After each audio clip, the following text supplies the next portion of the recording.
Samantala, dinayo naman ng aming kasamang si Julius Disamburon ang tinaguriang Tiangge capital ng bansa, ang Divisoria, at ito ang kanyang nasaksihan.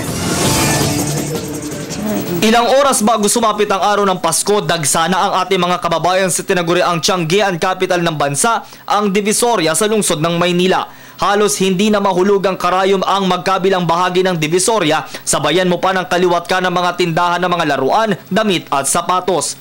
Ilan sa mga tindero dito nagtinda't nagbukas na ng halos 24 oras. Inaasahan nilang simula ngayong besperas hanggang sa mismong araw ng Pasko, bulto na ang mga mamimili. Magdamag kami dito dito kami natutulog Yung mga ano namin, 250 lang yan. At saka yung mga stripe namin ganito, 150 lang yan sa amin.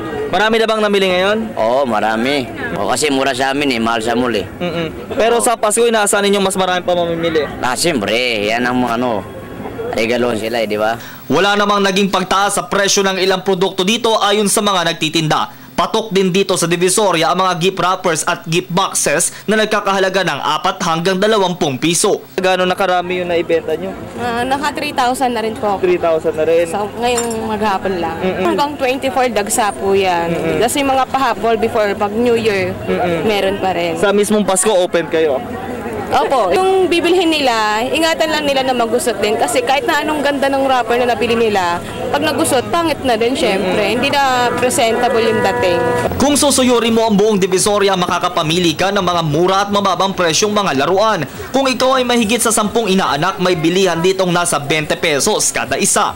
Ito po 150, ito 250, ito 100. Tapos yung robot 200. Usually may discount pa ba pag ganyan? Opo, may discount. May discount. Yan ng klase, 20 po yan. 20 lahat. So, mura. Mura po talaga. Mura talaga. Marami na bang namili sa inyo? Marami rin po. Marami na namili. Inaasahan ninyo hanggang sa 25, December 25, meron pa? Meron pa po yan. Samantala, todo bantay din ng mga tauhan ng Manila Police District para sa seguridad ng mga mamimili at Manila Traffic and Protection Bureau. Dito naman po sa kabilang banda po ng bahagi po ng Divisoria, yung mga sasakyan pong galing po sa may area po ng lungsod po ng Caloocan at patungo po kayo ngayon sa may lungsod po ng Maynila, partikular sa may bahagi ng Binondo at ng Loton, talagang nagkakaroon na po ng kaunting pagsisikip sa daloy na sasakyan dahil po dito po sa mga tindahan o yung mga stall na maging nakapwesto na po sa may gitnang bahagi nito pong mga kalsada. Paalala nila sa mga tutungo pa dito, huwag nang magsuot ng mamahaling alahas para iwas nakaw.